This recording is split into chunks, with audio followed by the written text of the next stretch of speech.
Hi, I'm Camille Hunjay, I'm Natasha Olivier. I'm Helen Gurman. I'm Crystal Clausen. and we're here today to talk to you about student engagement in the 21st century. What is student engagement? Engaged students care about what they're learning and how they are learning it. They are motivated and seek knowledge independently without explicit instruction. Don't forget the importance of the student-teacher relationship. The following slide shows a short TED Talk about what education can be when student voice is heard. Imagine if we treated students as if their opinion mattered. What are your thoughts about how this might affect your classroom or school? How would student voice impact a student's educational experience and therefore their engagement in their learning?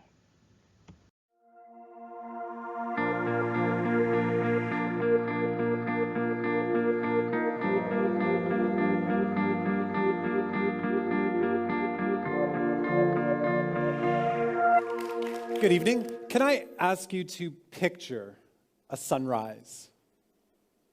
Rises in the east. Doesn't matter where you are in the world, but it's rising. And as it rises, children are rubbing sleep from their eyes, and they're throwing the covers off, and they're getting themselves ready to go to school. And every day as the earth turns, and every day as the sun rises, billions of students are doing this 5 times a week, at least 180 times in a school year. And they're doing this from the age of 3, maybe 4, all the way until they're 16, 18, maybe 23, 25. And imagine that over the course of that one student's education experience, that at no point in their education do they come home saying, wow, I was heard today. I influenced my experience of my school. And that's student voice. Perhaps it's better to define student voice first by saying what student voice is not. Student voices is not the idea of a choir singing in unison, as beautiful as that is. Student voice is not the idea of students making noise in the classroom or in the hallways or in the cafeteria. It's not a sound. It's not something that you can register on in terms of decibels. Student voice is actually a movement.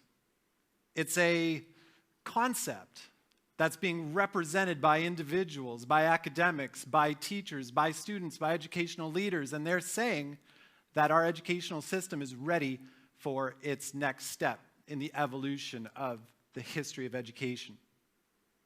This next step says that students are ready to be the primary actors in their educational experience, not only in the classroom, but also in terms of the programs that are offered to those students, in terms of the principles that drive their educational experience from the top all the way down. So, this title, I hope, helps us to envision the future for education. What can education be when student voice is heard? Now, I've been a teacher since around the year 2000, and since we welcomed in the new millennium, I've seen myself in front of groups of students for many, many times. Many sets of eyes have been staring up at me, and without fail, every year I have found myself delivering lessons on topics of equality, of justice, of democratic principles. And it was in 2009 that I was doing it all wrong. It was in 2009 that the director of my campus gave me a book, and he said, read this book, and it was about transforming schools.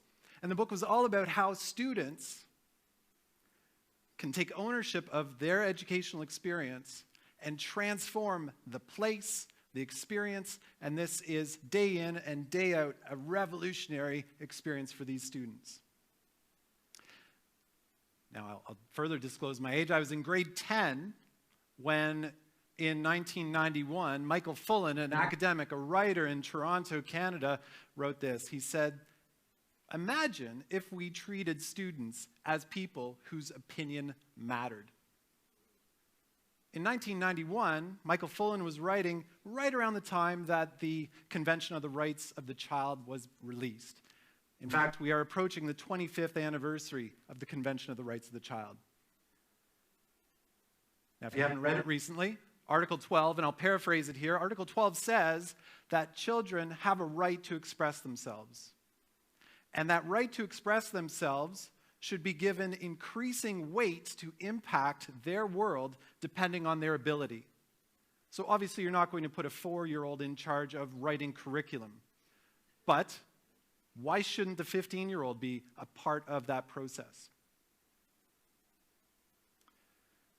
Now, student voice. In order to appreciate it and to be able to implement it, we need to be able to understand its many layers. We'll picture the 3 layers of student voice. Maybe we can picture the outer layer and then a second, and then the third most complex layer on the inside. The first layer of student voice is that of presence, of giving students the opportunity to speak, the opportunity to express themselves.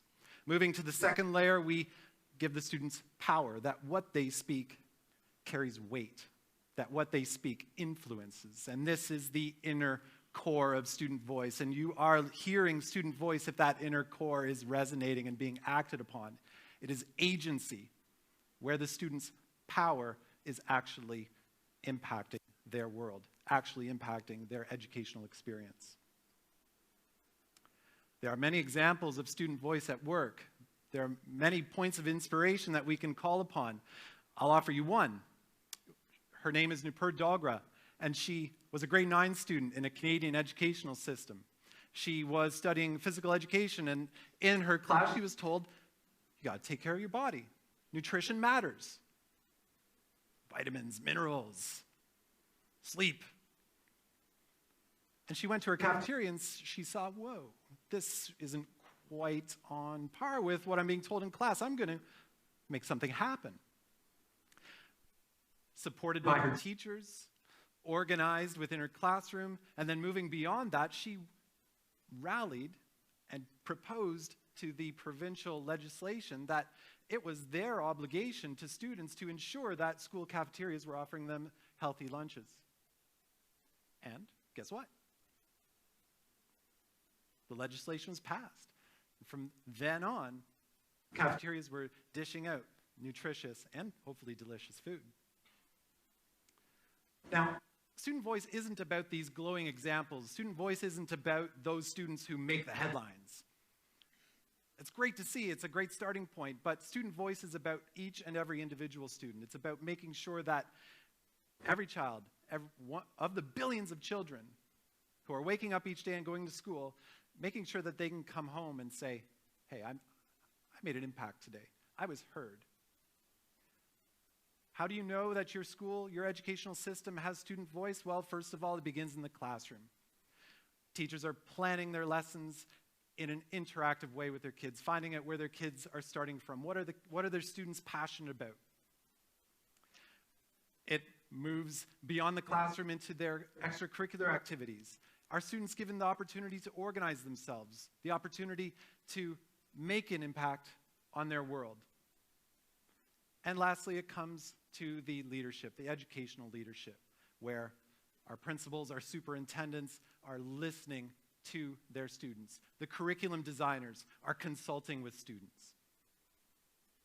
So, if we're ready to hear student voice, it means that we are ready to practice those democratic values that we invest so much in, that of justice and equality. Thank you very much.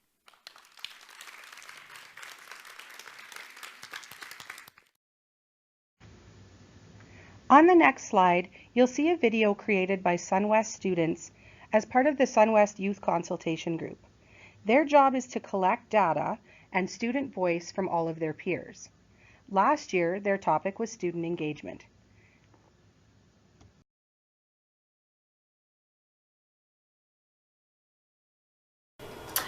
I wish my teacher would offer multiple options for assignments to increase my interest and to help support my learning. This would mean offering choices using oral presentations, multimedia, writing, and more for students to choose from. I wish my teacher would explain things one-on-one to help support my learning.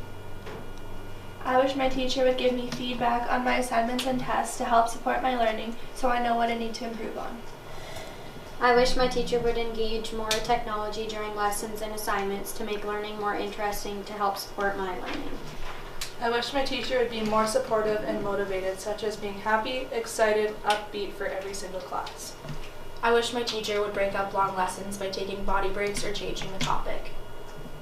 I wish my teacher would actually teach us instead of only using distance videos, and also the teacher should know the information that they're trying to teach. I wish my teachers would control their classrooms by keeping the work environment calm and quiet. This will support my learning by allowing all students to have an equal chance of success. I wish my teacher would treat everyone equally so no one is thought as more important to help support my learning and everyone else's that doesn't feel important. Teachers could give kids a fair chance even if they don't know the student well. I wish my teacher would use programs like Today's Meet and Kahoot to help support my learning. I wish more teachers would be like an inspirational teacher that I have and experiment continually and constantly change their teaching style, introducing things like pretty intense debates, pre-recording lessons, and sending them to each individual student to have class time more for discussions and questions instead of writing notes. Introduce things like quiz games and Jeopardy, introduce Socratic seminars, which are kind of a debate, but they're less sided debates. Record lessons during class, during the actual discussion, so students can refer to them after during studying and during assignments, and to limit actual note writing by sending out printed notes to increase interest and increase discussions during class. This is what students said about engagement and voice out of Ontario. Number 1, have activities outside of the classroom. They should be based on student interest. Number 2, help students learn lifelong skills. Number 3, offer a socially inclusive environment where you give students opportunities to talk about issues. Number 4, be an academically inclusive environment. Number 5, empower students to speak their minds. They should feel free and welcome and empowered in their schools. Number 6, allow students to give feedback on learning experiences, not only for themselves but for the teacher as well. Number 7, keep students informed. Number 8, give a high-quality education. Number 9, encourage eco-friendly practices. Some other questions were asked of students in Alberta. This question focused on what it looks like when you're learning at your best. Not surprisingly, the majority of students said that they learn best when there are no distractions and when they are comfortable and welcomed in the environment. Classroom environment is a huge piece when it comes to student engagement. Next to that, students want to be engaged and focused on what they're learning. And I think it's important that we figure out what engages each of our students in order to encourage them to become independent learners. Another question asked by the students in Alberta was, what's holding you back from learning at your best? The first top 2 were tied: ineffective teaching methods and distractions in the classrooms. For students to be fully engaged, they need to have classroom environments that allow them to learn and do their best. So what actions can adults take to improve how education looks and feels within the classroom? According to this survey, again with the students from Alberta, 40% said that effective engaging teaching methods and increased use of technology in the classroom would help them improve their learning. Also noted that building respectful and understanding relationships was also key. The Alberta study continued by talking about student actions. The purpose of this question was to get students thinking about what they could do to improve their education experience. The majority of students felt that they needed to have a positive attitude and be prepared for taking responsibility for their own learning. The least amount of students thought that they needed better time management. Please refer to these 7 21st century competencies when looking at the following videos regarding student engagement and voice. Students across the various school ages and school divisions were asked of what they thought would help them become better engaged in their classroom. Okay, the question I have is, how do you use creativity in your classes, and how does this affect your engagement in the lesson? A way that I use creativity in my classes is we had this one assignment where the teacher gave us the option to either do an essay, a drawing of like showing what it was about, or a PowerPoint presentation. So if you're more savvy with computers, then you could have more of that aspect, or if you're like really good with words, then you could have done the essay. And if you're more of an artistic kind of person, you could draw and have that explaining your assignment. And it helps engagement by giving all different kinds of options for the students so they can like show their true potential and show the best to their abilities. Awesome, thank you. Okay, so the question today is, how do you use communication in your class, and how does this affect your engagement in the lesson? When it comes to communication, if a student doesn't really like watching videos, they could communicate with their fellow classmates about the subject and get interested in it that way. And what about communicating what you know or what you've learned? Well, if a student doesn't like, say, essays, they could do something different, like they could do a PowerPoint or a different project. Awesome, thank you. Okay, my question for you is, how do you use collaboration in the classroom, and how does it affect your engagement in the lesson? We do a lot of group discussions, like we'll read, like say for English we do a little assignment and we read like an essay kind of, and then we discuss it with our class, and then we go into our own groups, and it's usually with our friends, so it's easier to talk to, and you just kind of discuss how it affects life and stuff like that. Awesome. And what is the benefit of talking to your friends about it? It kind of just gives you more ideas and different ways to look at it that other than yours. It's way better than just like having your ideas than everyone else's. Awesome. Thank you. Yeah. Okay, my question for you is, how do you use creativity in the classroom, and how does this affect your engagement in the lesson? Creativity really helps you keep engaged with the lessons being taught, because when your teacher is creative and when they keep you wanting to learn more, then you're not just sitting in a classroom waiting for the lecture to go on and waiting for the next slideshow to pop up. It's you actually kind of communicating with the teacher and being able to look into, okay, where am I going to go with this next? Which path am I going to choose? How are we going to show this to everybody else? That sort of stuff. Awesome, thank you. I wish my teacher would give us the freedom to choose how we do assignments, like giving us options to do it on a PowerPoint, written, or oral presentations. This would support my learning. I wish my teacher would have different learning areas. This would support my learning. I wish my teacher would help me with my work more. Sometimes I need a deeper understanding of things than my teacher is helping other children. I don't need her all the time, but sometimes I do. This would help support my learning. I wish my teacher would give more difficult challenges to kids who aren't challenged enough, and this will help to support my learning. I wish my teacher would get a computer card or more access to the computers to support my learning. I wish my teacher would try to do more experiments and activities where we can do more stuff, and that would support my learning.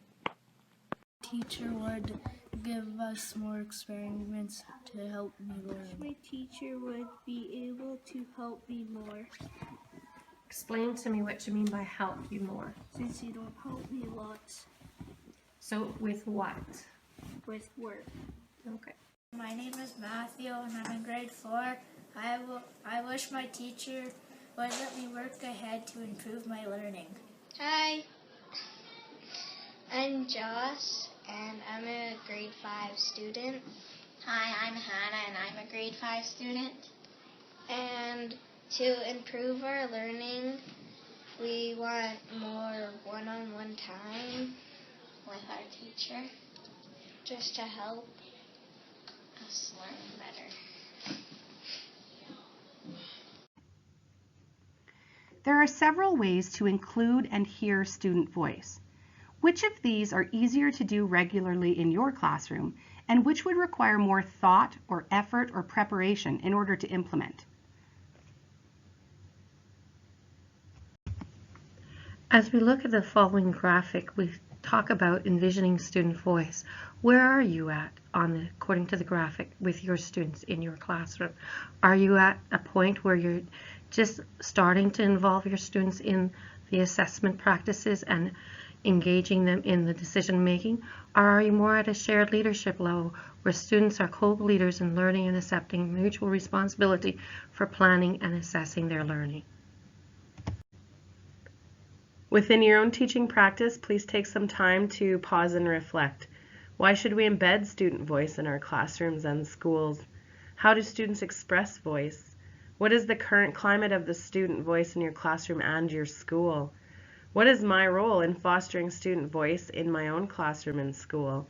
We've included some ways to include student voice in this presentation. On this slide, you'll see a diagram of what's called the ladder of participation. The link for the full article, if you're looking to read more about it, is in the bottom right corner of this slide. When you look at this, have a look and see where you are with your students in your classroom. The goal is to try to get to student-initiated shared decisions with the teachers.